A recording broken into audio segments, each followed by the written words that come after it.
cribbage. Making a cribbage board, a deluxe cribbage board. What is cribbage? Some of you might not know. Fantastic game.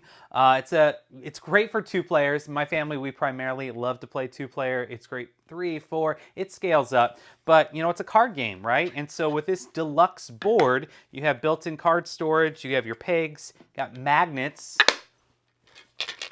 for travel, right? So we love taking this, you know, to a bar, to a coffee shop, family vacation, travels well, a nice heirloom piece. And so this video, going to walk you through some different options for how to make these boards. I've made quite a few through the years, but some different hardwood species to select from, lots of options. So check it out, how to make a cribbage board.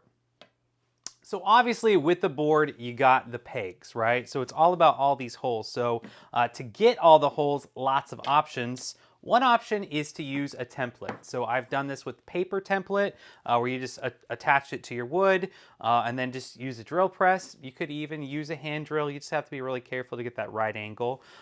One of my favorite methods is using this steel template. And so I've made, you know, dozens of boards with this steel template where you attach it on. So here's how to use the steel template for drilling the holes. So you really do want a drill press. Granted, you could use a handle drill, but you want that 90-degree perpendicular.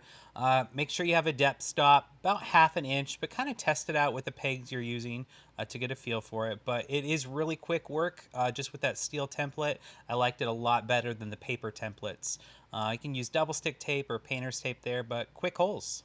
So it's pretty straightforward with the steel template. It makes things a lot easier. You just attach it, tape it down, drill press. It's a bit monotonous, but it works well. I've made dozens of boards this way, so it totally works. If you want more info on the steel template option or using the drill press, I have a whole other video that goes into a lot greater detail. It's a much longer video with a very tutorial-esque step-by-step. So you can check that video if you want more information on that. There is the option also of the CNC. So I have a CNC machine, you know, over here. It works great. A lot of you might not have one, but really quick, want to show you how quickly you can use the CNC and just how efficient and accurate it is. So real quick, here's a CNC drill. So a CNC does work well. You don't have to have it, but you can make quick work of it. But a note on the tops, I usually go about 3/4 of an inch thick for the tops, maybe up to 1 inch. The depth of those holes for the pegs is usually about 1/2 inch. So again, test it out first. You can get some cool profiles like you see here with the CNC, but you can do that without a CNC as well. All right, what I'm doing here is I'm making the base. So this deluxe board, I got some nice bases that have internal card storage, peg storage. So I'm just milling up some wood for the bases, right? There's lots of different, you know, thicknesses you can do. You just have to account for the cards and how thick you want to go. But I do like to resaw mine a little bit thinner, right? I don't want the full 2 inches. 1.5 inches is a little bit much. 1.25 inches is great, but kind of play around with that before you batch out a bunch of them. I'm just cleaning some up here on the drum sander before, yes, using some on the CNC. So I will show a way to do this without the CNC, but again, that CNC is really quick. If you're planning to make a bunch of these or batch them out, there's some hobby CNCs out there as well, but this is a great one. Lots of videos on the CNC. All right, old school, just some chisel and a mallet. I used a Forstner bit to kind of hog out the inside, and you can do some great work here just hogging it out and then chiseling away to get that inside. I've done about 3 or 4 this way with the chisel. Works great, and you can get some good results, and it's kind of therapeutic to do hand tools. Probably my favorite way of hogging it out without the CNC is using a handheld router. So this is just a trim router. I have like a bigger base here, and I'm using an up spiral bit, and that's just bringing the chips out, and you have a little bit more control with this little plate. Now they make a bunch of these you can just find for a smaller trim router, and I went ahead and I scored the line first just so there isn't too much chip out, but you do not need a CNC to hog out the spot for the cards. The pegs and the magnets, you could just use a Forstner bit, a drill bit with the diameter that you wanted for that. You might still have that little hole from the Forstner bit, but that's fine. It's going to get covered anyway. All right, you want to go ahead and clean it up just using a bench benchtop sander here just to clean up the side. There is a lot of sanding with any project, but this project there's definitely a lot of sanding, some different sanding options, but get it clean. And then I'm going to the router table. So router table makes quick work for doing some different edge profiles. For the base, I usually just do a round over. Sometimes I'll make them a little bit fancier. But the tops, I like to do this really cool one. You can see right there with that walnut on top. It's kind of like a cove and bead profile. Links to the bits and whatnot are down below if so interested. But a router table makes quick work of it. Play around with different profiles. But now it's sanding, right? So because I used a drum sander, I still have to sand away the lines. My progression is 80 grit, then 120, then 150, and then 220. Sometimes I go up to 320. But go ahead, sand, sand, sand. I am using this little trim router here with a super small roundover bit for that inside, just to kind of ease over the corners. You could do that with sandpaper, but nice little trim router is a little bit safer than going to the router table, at least in my opinion. All right, more sanding. This is a really cool sander here. It's an angle grinder with a contour sander. And so it gets into those little nooks and crannies, those little spaces right there. I have a whole video on different sander applications because there's some really cool ones for specialty sanders. You can check that out. But this one works really well for down below. There's other options as well, but this one is super handy. But inevitably, you're going to have to do some hand sanding. So for hand sanding, I usually don't like to start that below 120 grit. Sometimes 120 grit if I need to change some profiles, or 150. But it really can get monotonous, especially in all those nooks and crannies. A lot of hand fatigue. And so doing this bigger batch, this is what always kills me. I'm not trying to whine here. It just is the reality of woodworkers. When you're doing big batches, a lot of hand sanding can get really old. So I had done so much here and I thought there had to be a better solution. So I found a better solution. This company, Surf Prep, reached out and sent me their electric ray sander. Now, this is an amazing sander in all the levels, but what makes them amazing is their Pro Foam. So here I'm using this foam attachment with all the different grits, and I get all of those unique profiles without any hand sanding. I could have done this whole project without a single piece of sandpaper as far as hand sanding. It hits all those edges. It worked amazingly well. I was just blown away by how quickly I was able to go through all the grits, especially with that foam. They do have foam for standard 5-inch or 6-inch sanders. So if you have a different standard, but link down below, check them out. Amazing. I doubled down and bought a bunch of the abrasives. Huge fan. So great sander. No hand sanding. All right, so yes, I could have done this part on the CNC, but I just wanted the control. I'm marking where the magnet is going to go on the top. And instead of doing a magnet on the top and the bottom, I saved some money and I'm adding a metal washer. Make sure it's the magnetic style, right? Good magnetic washer. It's just got a piece of steel, right? Anyway, but drilling out, checking the depth, and I'm going to fill that in with epoxy. And so that way, those heavy duty magnets aren't super cheap. So I just went with that option, but you could certainly double up the magnets. That's perfectly fine as an option. So epoxy, I'm just using the slow hardener, mix it really well. I use epoxy for a fair amount of projects, but it's better than I love CA glue, but I want these to last. I don't want these pieces to come out.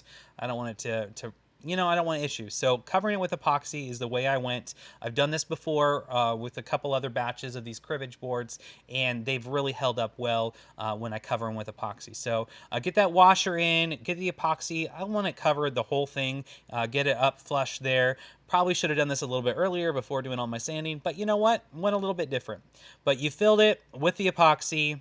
It's gonna, be careful. I used a dental syringe there to be a little bit more accurate so it doesn't bleed in everywhere.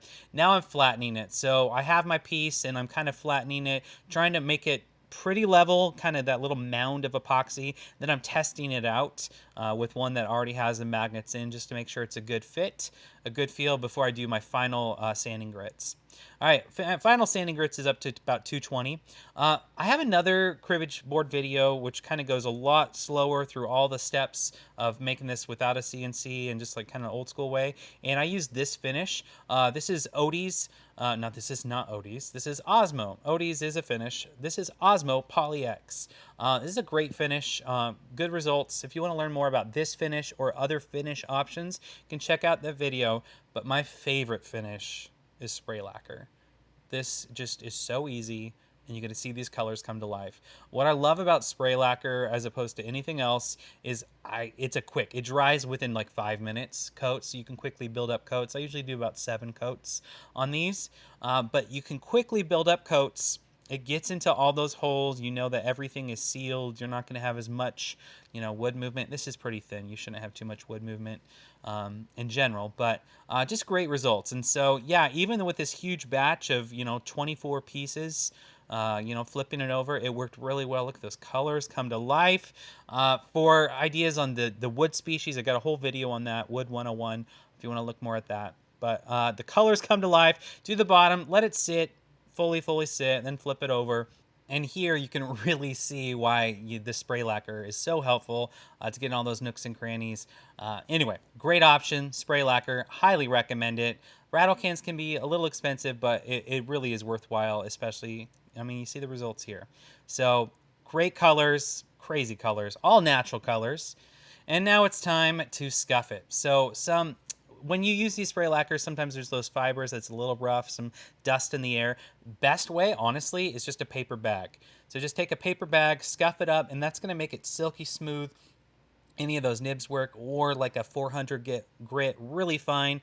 Yeah, you can blow it off. You can use a really high one, or 4/0 steel wool works great. Again, you want to get all those nibs for make it silky smooth. Just some different options. So this is, steel wool. You're gonna get those metal fibers everywhere, but it does have great results. They also have synthetic steel wool. So like these Scotch-Brite pads, those work well as well to remove all those little nibs. Make it super smooth. Must. All right, magnets. So pilot hole, it's hardwood, but you want to make sure you do it. Drill a pilot hole, and then go ahead and screw in your magnets. These heavy-duty magnets, you got to make sure that they're screwed in, or they'll just pop right off. Quick little test. Awesome. Yes, it's pretty. It spins. Wahoo. All right. I do recommend using a drill, not a drill. Use a hand screwdriver. You just don't want to give too much torque and break the magnet. They can. So anyway, just take your time. Make sure the magnets go in just so. And they're looking so clean. And then go ahead and test them out. Now it's time to add the cards. So I love having my boys involved, and they helped at different stages in this project and other ones, but this is fun. Put the cards in, it comes to life. What's really cool with cribbage boards, you can find some personal cards, some specialty decks if you're making a custom board. We made one for the San Juan Islands, found a special deck of cards, so that's kind of fun. But anyway, throw in your decks of cards, high five, way to go, helper, and then add your pegs. I do recommend getting some higher end metal pegs. Lots of different ones out there. I can find these in bulk if you're going to make a bunch, or you can just buy smaller packs. But send them with the pegs, the whole deluxe kit for cribbage boards. Oh yes, so nice. And test those magnets. So it goes on really well. I have made these before with a pivot point in the middle if you have alignment issues where you have a brass rod in the middle, but they stick. It works really well. If you're having any issues, you could add that pivot point. I can check my old video that I made that shows that. But cribbage boards, it is a fun game. It's a blast, and a really special board makes the experience that much better. Cribbage, pretty cool. Fun boards. Make one. They're pretty fun. Well, there you have it, how to make a cribbage board. If you enjoyed this video, if it provided any kind of value, please consider subscribing to see more videos like this. Typically, we're making, some hardwood items, beautiful colors, and typically it's not with fancy tools like a CNC. There are some new tools, and I want to experiment, check them out, but it's primarily, just, figuring it out and just having some fun projects, small projects like this. So check out some of my past videos to see that. If you're curious about the CNC and you want to know more about how did I program this, how did I CNC it, and if you're like, well, what all does CNC entail? It's actually not that hard. I will have a video soon that kind of walks through the software process a little bit more CNC focused, as well as showing off some other styles. Got the rounded option. There's a lot of other options you can do with this, with like a lid and doing some inlay. all kinds of options. So we'll have a new video like that coming out soon as well. But links to any of the materials I use, all that stuff down in the description down below. Thanks for watching, and we will catch you next time. Play Cribbage. It's fun. It's a great game.